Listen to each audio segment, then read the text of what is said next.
Hello, everyone, and welcome to the 19th official 7 Investing podcast. Here at 7 Investing, our mission is to empower you to invest in your future, and we provide our 7 best ideas in the stock market every month, as well as educational content such as this podcast. I'm 7 Investing founder Simon Erickson. I'm here with my colleague, 7 Investing lead advisor Steve Symington, and we're going to be talking about capital allocation today, one of the most important topics in all of investing. But before we get to that, Steve, this is the first time I've gotten to chat with you in a week. You've been on vacation.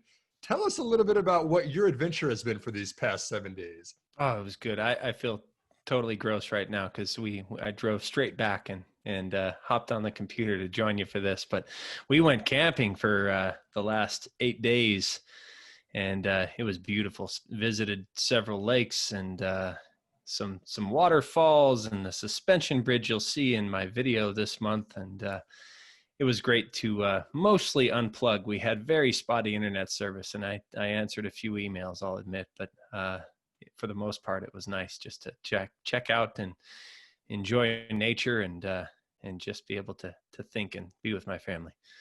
And I will give you extra credit points also, Steve, for the dedication, calling in from the mountains of Montana, not only making it to the team call a couple of days ago, but then also for this podcast. You only got back, I think, within the last hour to your home. Yep. Yeah. Got everything unpacked and came upstairs. I'm still mostly sweaty and gross, but I feel mentally alert. So that's what matters, I think. Well, like we said, we're going to be talking about capital allocation today. And capital allocation is a term that really ties business performance to investing performance. Companies out there, if they are lucky enough to actually start producing profits and cash flows, then have to figure out what to do with those cash flows in order to share them for the good of shareholders and investors. And so we're going to be talking today about these there's 6 different options that companies have to choose from on what to do with those cash flows in terms of capital allocation. It's a very important topic for investing.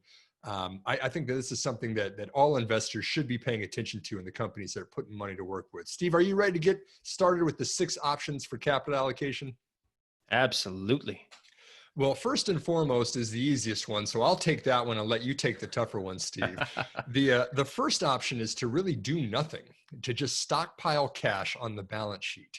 And this is the idea that a business, as it's producing positive cash from operations, so it's producing steady cash flows, is just turn those cash flows directly into cash that's sitting on the bank. And when companies can do that, a lot of times it will improve their cash position. It might let them borrow money in the future at more attractive rates or give them more optionality to do things with that cash that's sitting there. But in general, we kind of think of sitting on cash in the bank as a pretty inefficient use of capital because you're not really getting anything except for maybe a fraction of a percentage for the interest that you're accruing in the cash bank account. And we've seen a couple examples of this in the past, 2 of which that immediately come to mind are Apple and MasterCard. We look back 7 years ago and then compare that to today and look at the rising cash balance we've seen from these 2 companies, just in terms of cash in the banks, not even counting short-term investments, but just the cold hard cash. Apple's grown its cash balance from $3 billion at the end of year 2012 to $12 billion last year. And MasterCard from $2 billion to $7 billion. Again, not getting a whole lot of return from something like this, but this is an option for companies to just stockpile cash. Steve, any thoughts on stockpiling cash as a capital allocation option?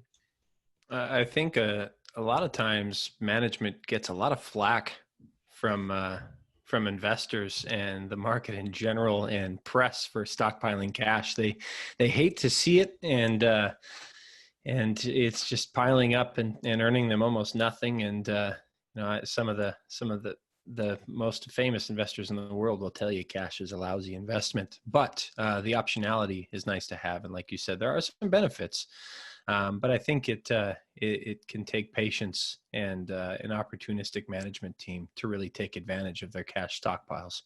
It really is the most conservative capital allocation decision. You're not lighting any money on fire by doing that, but you're also not getting basically any return for your cash that's in the bank. It feels like the corporate equivalent of shoving it under your mattress, really, almost, and just having it on hand. But yep. What's the second option we have, Steve?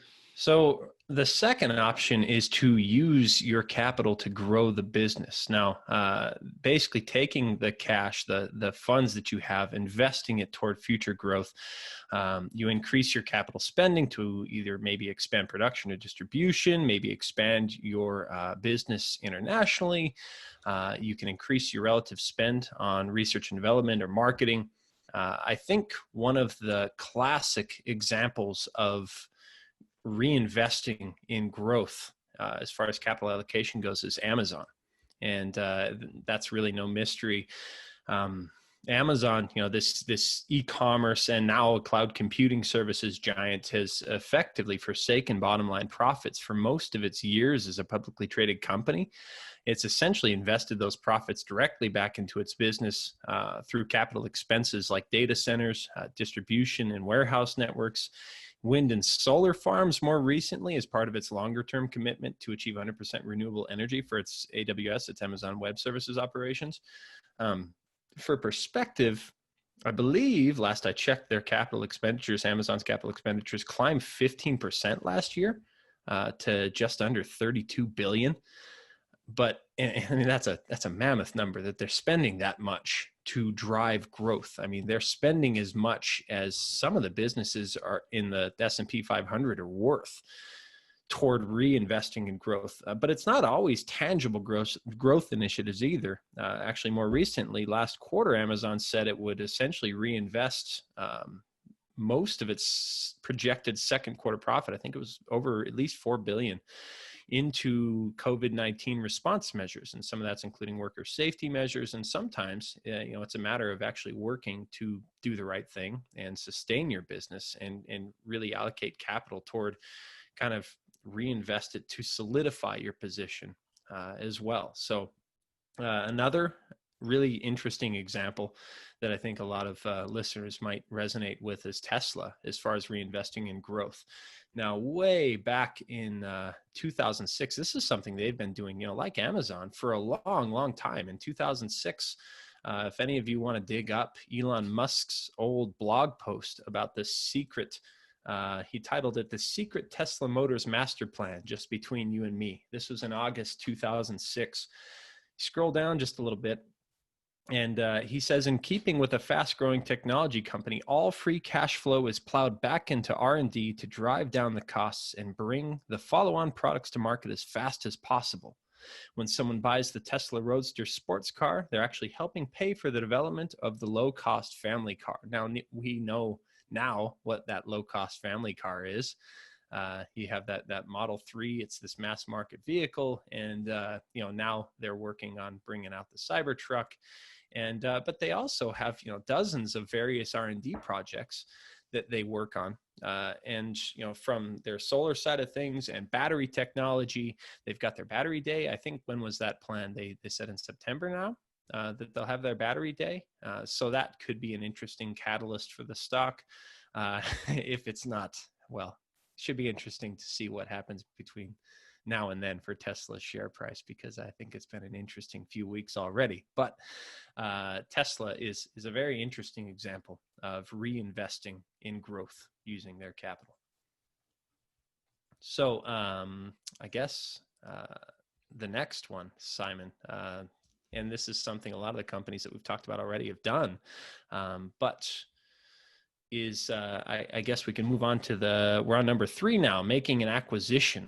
That's the third way that a lot of companies can use their capital, basically to acquire an adjacent company, provide synergies with your existing business, increase revenue, profitability per customer, and I think actually perhaps the most shining example and success story of making acquisitions with your capital would be Berkshire Hathaway, in my opinion.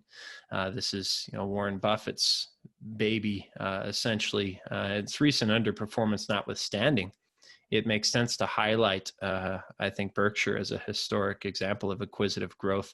And if you take some time to visit their website, BerkshireHathaway.com. It's kind of hilarious because it's just a simple HTML website. You wouldn't realize this is a $460 billion company that has this thing, but click on the list of Berkshire Hathaway subsidiaries and you'll see some of the businesses they've acquired over the years. There are dozens and dozens and dozens. And so it's among the businesses they've picked up over the years: Geico, Burlington Northern Santa Fe, General Reinsurance, Lubrizol, Specialty Chemicals Company, Dairy Queen, Brooks Running Shoes, Business Wire, Benjamin Moore, Duracell, Fruit of the Loom, See's Candies. Simon typed in the notes, and soon 7 Investing. Hey, it could always happen, Steve. You never know. We'll talk to Berkshire. We would welcome being acquired by someone like that. But maybe after we grow a little more, I'd like to foster, maybe reinvest in our own growth for a little while before we think that. But and actually, just last month, back to Berkshire, they actually struck a $9.7 billion deal to acquire thousands of miles of natural gas pipelines, hundreds of billions of cubic feet natural gas storage assets from Dominion Energy. So some people call that Berkshire's, they finally brought out their elephant gun basically after pausing a lot of their capital allocation priorities amid the pandemic, just to kind of make sure they had their risks in line. But it could be, I think last I checked, Berkshire had 130 billion in cash on hand. They've been stockpiling cash, that first option, and just to be safe and have that optionality to be able to do things like this. And they've taken a lot of flack for it, but they're putting some of that money to work already. And another thing I think that's really interesting, especially for larger companies, on the acquisitions front, is the prospect of bolt-on acquisitions. So Berkshire actually makes billions in acquisitions every year that nobody really knows about because they're very small businesses. They might range from a few $1 million to $1 billion. And usually they just happen kind of under the radar. And actually, I just, right before this podcast, took a couple minutes to go back to Buffett's latest annual shareholder letter. And you Google, you search for the term bolt-on acquisitions. Google used as a verb. You search for the term bolt-on acquisitions in any one of his annual letters, and you can see how much they've spent on bolt-on acquisitions. There's a little section he dedicates every year to it. Last year, apparently Berkshire spent $1.7 billion in bolt-on acquisitions, little tiny companies. They just plopped onto their existing businesses that were complementary. They spent $1 billion in bolt-on acquisitions in 2018, and apparently $2.7 billion in 2017. And this might have been dozens of companies, and we're just, they don't have to disclose a lot of them because they're not very big. And Buffett, in his last shareholder letter, even said, quote, "We do not believe these acquisitions are material individually or in the aggregate to our consolidated financial statements," end quote. But together over the course of decades, these purchases amount to several tens of billions of dollars in incremental acquisitions, and they'll serve to only further fuel cash generating machines for companies like Berkshire Hathaway. So bolt-on acquisitions are something you should watch closely. And before we move on from acquisitions and on to the next capital allocation priority, I should also mention that acquisitions don't always work out. Sometimes you'll hear about overpaying for assets or botched acquisitions. And actually, I think it was earlier this month, there was some recent reports that Under Armour might potentially want to sell its MyFitnessPal fitness and nutrition app. That was a company it spent $475 million on in 2015. And a lot of people panned the decision, but Under Armour kind of championed it as a way to expand their digital presence and get to know the consumer better. But obviously their business has been hurt pretty bad this year during the pandemic. So they're looking to maybe raise cash, and that's apparently not a priority. So may not happen, but something to keep an eye on is his divestments, I guess, too. So that's an unhealthy acquisition. Yeah. It sounds like an unhealthy acquisition for Under Armour. Yeah, so it's fitness and nutrition, but maybe not for fiscal fitness. It's such an interesting topic, like you mentioned, Steve. The idea, of those two managerial styles between the buy versus the build.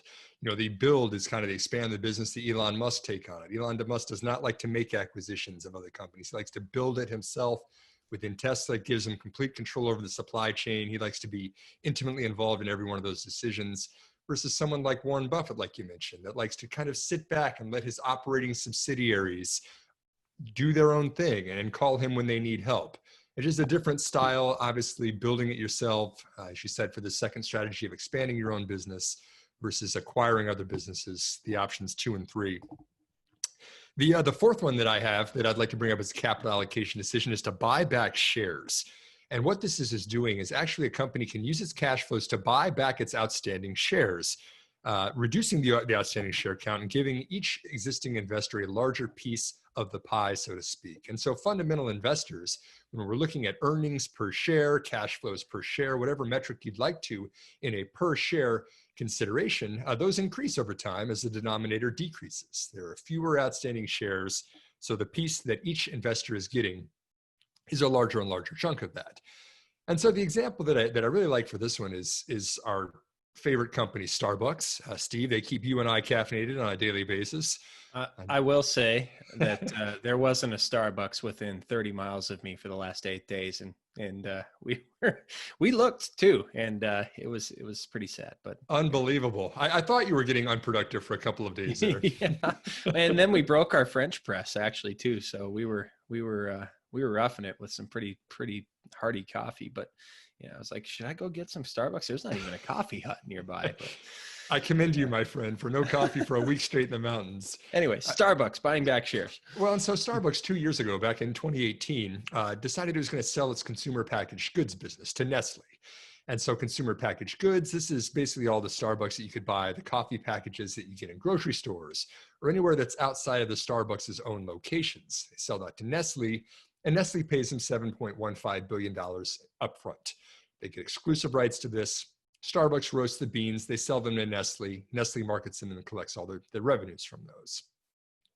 And so Starbucks says that it intended to use the after-tax proceeds of that $7 billion upfront primarily to accelerate its share buyback program and expected to spend $20 billion in cash to return to shareholders in the form of share buybacks and dividends through fiscal year 2020. So that's 2 years in the future. It's going to be returning basically $10 billion per year in the form of dividends and buybacks. And so what did it do? It immediately did exactly what it said it was going to do. It bought back $8 billion worth of stock in the second half of 2018 alone.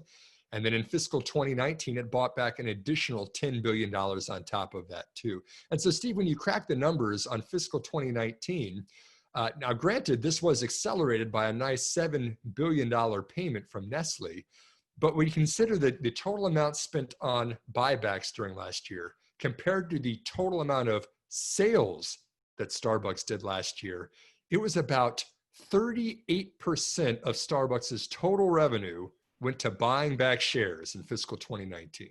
Wow. And keep in mind, Starbucks' market capitalization is only $87.5 billion right now. So that's incredible. Sure. And it did exactly what they hoped it would. It decreased the outstanding share count by 15% during those past 2 years, from 1.4 billion fully diluted outstanding shares in July 2018 to 1.18 billion in 2020. That might not sound as amazing when you just read it in terms of numbers by that, but when you think about a company of that size reducing its outstanding share count by 15% in 2 years, truly remarkable. Steve, any thoughts on Starbucks other than probably badly needing a cup of coffee after a week in the woods? I'd love to buy back the last week so I could have about 8 lattes, but no, that's impressive. I didn't realize the extent to which they're returning that cash through buybacks. That's really, really incredible. The fifth strategy that companies have for capital allocation is to pay down debt. And what this means is companies that oftentimes would borrow a lot of money to build out something that's very expensive and have very high capital costs associated with that, often would like to pay down that debt. Perhaps I need a cup of coffee too right now, Steve, if I can get through these sentences I'm trying. They would like to pay down that debt load for a variety of different reasons. One, they don't want to trip any of the covenants that they have in the borrowers. They have contracts that say they have to have a certain amount of of debt compared to the earnings or EBITDA or various different metrics that they have that they're generating as a business. Perhaps they want to keep it low so they can borrow more money at more attractive rates, and that would be something where your debt load would certainly matter. Or thirdly, they just don't want to pay as much of an interest payment every year. Every debt payment has an interest rate attached to it, and you pay interest payments based on that coupon rate that you're paying every year. And so companies have this option, if they're producing excess cash every year, to pay down their debt for a variety of different reasons. The company that I'm recommending this month, Steve, I'm not going to disclose on this podcast. And I apologize for people listening. I don't want to go out and just say that up front, but it was very highly influenced by this capital allocation move, because I think the company is doing a really good job at paying down the capital requirements it had to take on to build out what it had to build. And it's paid down that debt to a manageable level over time. But a company that really hasn't done a great job with this, but it's still part of their capital allocation strategy right now, is GE. And I'm not making GE a recommendation anytime soon. It's not a shining star. It's been a stock that has really had some issues these previous past years, but it has been doing everything in its power to aggressively pay down its outstanding debt.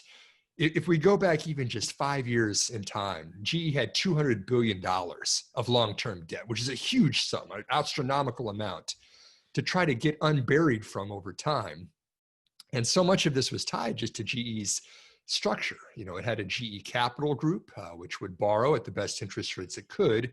And then that would finance, through this bank of GE, its larger dollar purchases for its other divisions, such as aircraft engines or healthcare machines or energy turbines for its fossil fuels power generation.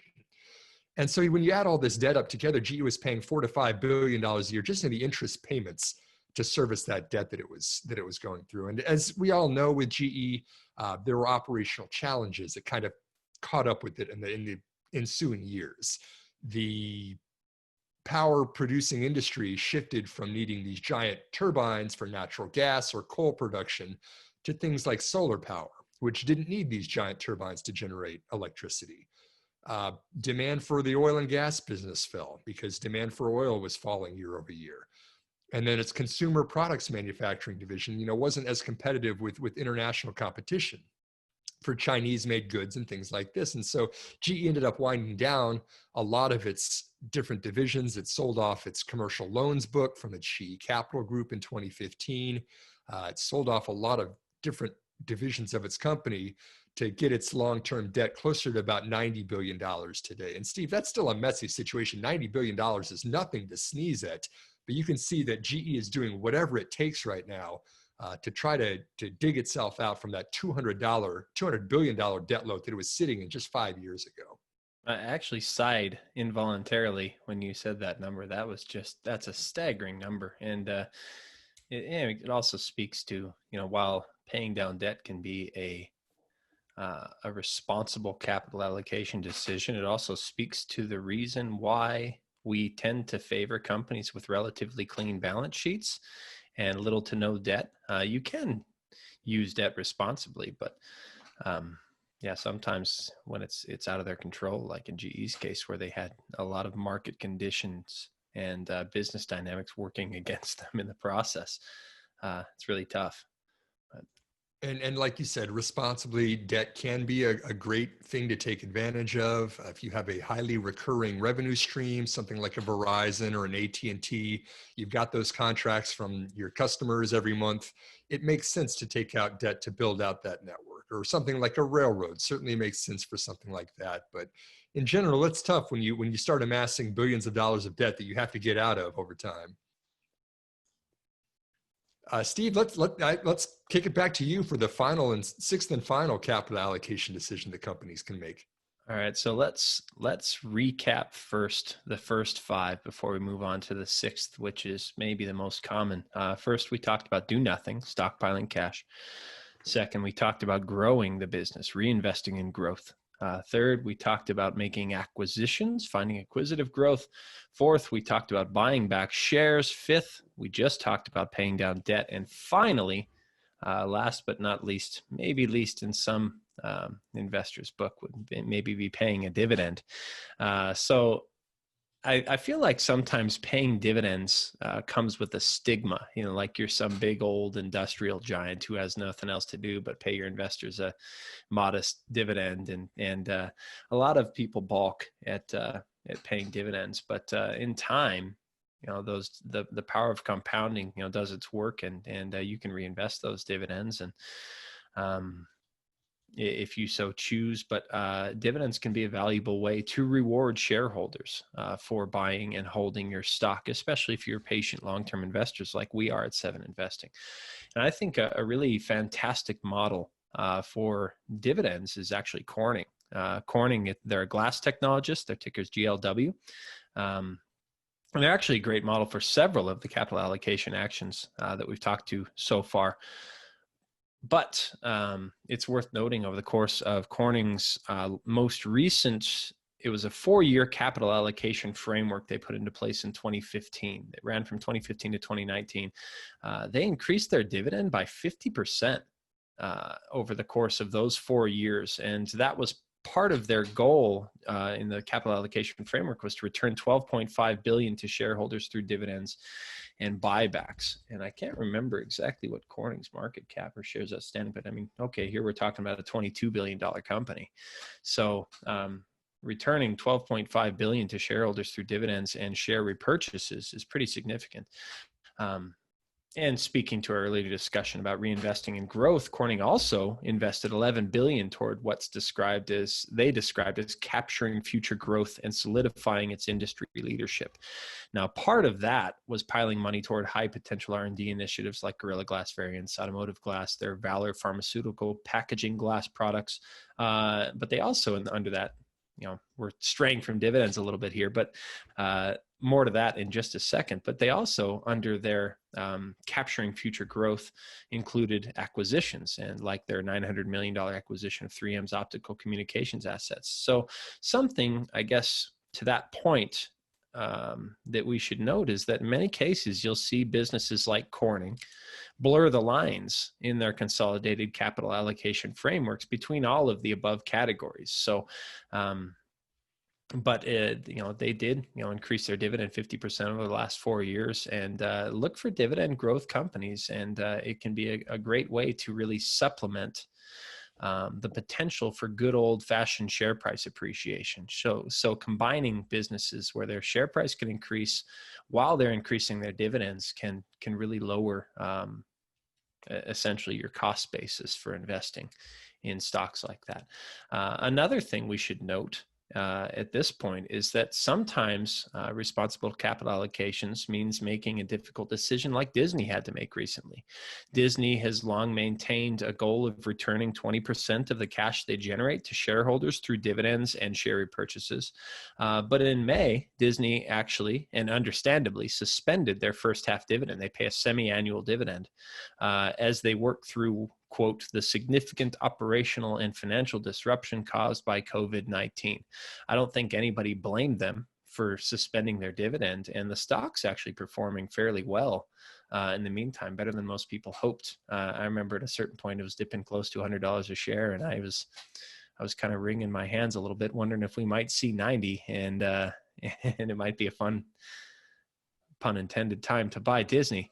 But I suspect it won't be long until Disney decides to reinstate their dividend payout. But I think as it stands, they're trading around $117 a share. So nobody's really punishing them for doing the responsible thing. But in dividends, sometimes you have to decide, when it's appropriate to increase it 50%, when it's appropriate to forego paying that, and just something to keep an eye on as a shareholder in a dividend-paying company. So yeah, Simon, and just some thoughts. I mean, like the first is the buyer base, right? So you've got a lot of institutions that love dividends because their customers are retirees, people that are near retirement or in retirement. They count on those dividend streams, and so you've got a sticky customer base that doesn't want to sell those shares. They probably have funds that mandate the companies that they put into those funds pay a dividend in the first place. So that's really good too, that you have investors that aren't quite as volatile, a lot of times at least, for dividend paying stocks. Mm-hmm. And then my other thought on this is, it seems like I actually think that paying a dividend is a really prudent capital allocation decision. I think that management that decides to pay a dividend is doing so because they're saying, hey, we do not see any other decisions that we can make that will return a higher internal rate of return than just paying this to you and letting you make the decision on your own on what to do. Yeah. And so we see this kind of in companies in the late in the life cycle, right? You know, Coca-Cola paying a rising dividend, tobacco companies paying a rising dividend. They don't want to go out there and build a whole lot of, they don't want to spend a whole lot of money on capital expenditures for their business. They'd rather just pay it out because they're comfortable with what they're doing. They want to give it to their investors in the form of a dividend.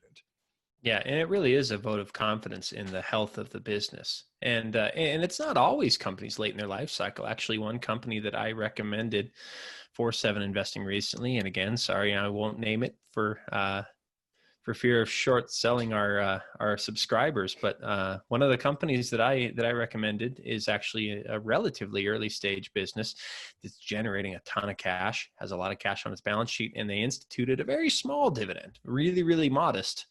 And basically with the promise of significantly increasing that over time, like some other similar companies that followed a similar model, starting with a dividend of a few cents per share. And, over time, people who bought that, held it, reinvested it, will be basically collecting a dividend on shares they bought at far lower prices, just because, they're generating so much cash. Their margins are so high. But sometimes you'll see younger companies institute dividends, but much of the time it's older companies saying, you know what, we're healthy.